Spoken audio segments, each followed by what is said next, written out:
Hello po sa inyong lahat mga ka-crypto. Ako po si Pinoy Crypto Trader at sa video na ito ay atin mong pag-uusapan ang tungkol dito kay Cardano. Kung saan ang sabi po rito ay here are factors rising Cardano as ADA skyrockets 30.63% from 0.4870 to 0.6360. Kaya yan atin daw pong aalamin yung mga posibleng mga dahilan kung bakit si Cardano ay umangat po ng 30.63% mula po sa kanyang presyo na nasa 0.4870 ay tumaas po kasi ito ng 0.6360. At ayan, bago po natin alamin yung mga posibleng naging dahilan sa pag-angat ni Cardano, ay nais ko lamang po munang bigyang linaw ang aking disclaimer kung saan ang nilalaman po nito ay hindi po ito isang financial advice. For education and information purposes lamang po ang layunin nito. Maliban po dito ay nais ko na rin pong magbigay babala na wala pong kahit anumang group chat ang Pinoy Crypto Trader.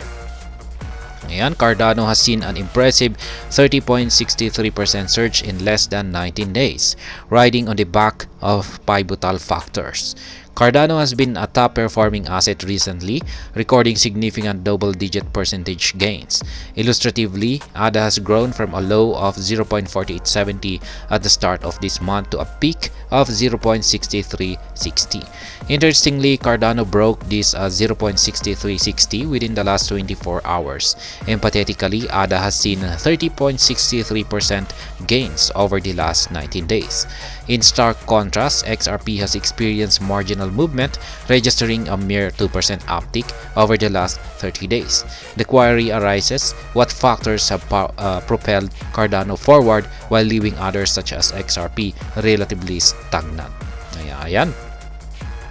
Yan daw po kasi yung naging performance ni Cardano. Nagpakita po siya ng kahanga-hanga na paglago sa kanyang presyo na umaabot po ng 30.63% sa loob lamang ng 19 days. Kaya ayan yung kanyang mababang presyo. Ayan ay nagumpisa po siya sa 0.4870. Tapos ayan, sa umpisa po ng buwan na ito ay bigla po siyang umangat sa mataas na presyong 0.6360. Kaya ayan, nagkaroon po siya ng 30.63% na gain nitong nakalipas na 19 na araw. Kaya ang tanong dito ay ano nga ba yung mga bagay na nasa likod ng pag-angat ni Cardano? Ayan, what is Bitcoin? Notably, Bitcoin's recent breakthrough beyond the $50,000 threshold has played a pivotal role, with capital pouring into Bitcoin. More affordable assets like ADA become enticing prospects for retail investors. However, one might expect such a trend to affect other leading cryptocurrency projects like XRP. One explanation for XRP relatively muted gains compared to ADA could be its recent reputation as underperforming coin. Additionally, Cardano benefits from a comparatively low circulating supply. Consequently, any bullish sentiment is likely to exert a more immediate and pronounced impact on its price, attracting more market participants. Kaya yan, yung isa pong nakaapekto rito sa paglago ni Cardano ay yung pag-angat ni Bitcoin. Tumaas po kasi ng higit sa $50,000 ang market price ni Bitcoin. Kaya kung pag tumataas po si Bitcoin ay hinahatak po niya yung ibang mga altcoins. At syempre, kasama na po rito si Cardano na nakaranas yan, or naapektuhan sa pag-angat ni Bitcoin. Kaya umangat na rin po siya. Yan. Ngunit bakit yung tanong dito ay bakit si XRP ay hindi umangat? Yan, hindi gaanong umangat. At marami pong nagsasabi ay parang yung mga investors ay iniwasan na po nilang mag-invest dito kay XRP kasi dahil sa kanyang ipinamalas na performance nitong mga nakalipas na taon or buwan kung saan ay nag-underperform siya. Hindi po maganda yung kanyang ipinakitang performance. Kaya syempre yung mga investors ay mapapatanong bakit sila mag-i-invest sa isang digital asset na laging nag-underperform samantalang yung mga kasama nitong mga altcoins ay nagpapamalas ng matitinding performance. Kaya yan, mukhang yung mga investors ay iniwasan po nila si XRP dahil dyan at mas pinili nilang mag-invest sa ibang mga altcoins na katulad ni Cardano. Kaya yan, nagkaroon ng benefit si Cardano kaya umangat po siya. Cardano projects getting sponsorship. Ayan, nagkakaroon na rin ang mga nakakakuha na rin ng mga sponsorships ang mga projects ni Cardano. Kaya isa na rin po ito sa nakatulong sa kanyang pag-angat sa presyo. Another significant factor contributing to Cardano's momentum is the recent disclosure from Input Output, the Cardano development company. They disclosed that a staggering 300 proposals received funding under Cardano's Project Catalyst, the most extensive decentralized fund supporting community-driven projects within the Cardano ecosystem.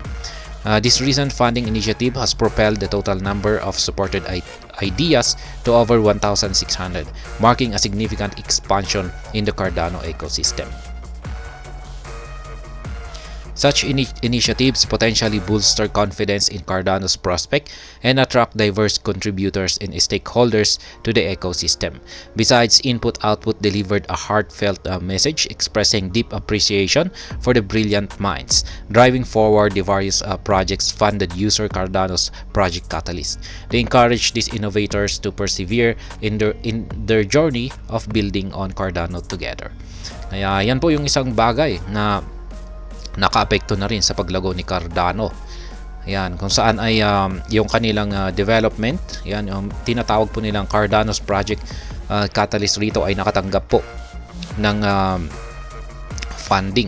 Ayan, at marami po silang mga proposals. Ayan, 300 proposals. Ayan, ito na rin yung nagkaya dahil dito ayan, ay inaasahan po na marami pong magaganap na development dito sa ecosystem ni Cardano. At ayan, syempre, nakita siguro yan ng mga investors, ayan, at yung mga community ng Cardano, kaya ayan, maganda po yan. Kasi tuloy-tuloy lamang yung development dito at yun po yung gusto natin sa isang project. Yung tuloy-tuloy lamang po na dumarami yung kanyang mga projects. Kasi habang mas maraming projects ito, ay ito talaga yung parang nagiging solid na foundation nito. At yan, positive on-chain metric for Cardano. Ito na rin yung isa rito na posibleng dahilan sa paglago ni Cardano. Meron siyang positive mga signals, magagandang signals na lumalabas or nagpapakita dito kay Cardano. Moreover, the renowned intelligence platform Messari has recently unveiled noteworthy metrics showcasing Cardano's outstanding performance. Specifically, Cardano exceeded the broader market, achieving a remarkable 127% gain in late 2023, and explosive total value lock growth of 645%.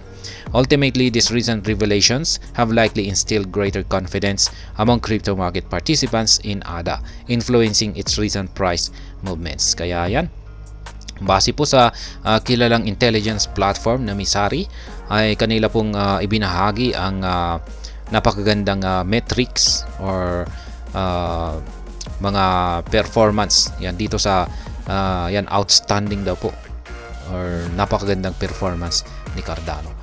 Yan, sapagkat yan si Cardano ay nagkaroon po siya ng gain na 120% nitong mga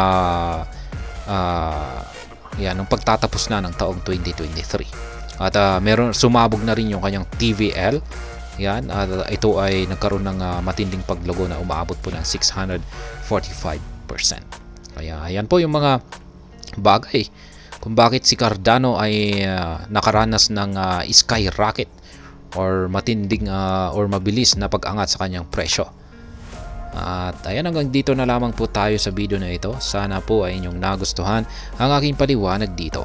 Kung inyo po itong nagustuhan ay pag-click lamang po ang like button nito. Para naman po sa mga bago lamang dito, kayo po ay aking inaanyayahan para mag-subscribe. Pag-click na rin po ang bell icon nito dahil ito po ang siya magsisilbing notification nito sa mga bago kong videos na akin pong ina-upload sa aking YouTube channel na ito. Marami pong salamat sa panonood, ingat po tayo lagi at God bless po sa ating lahat.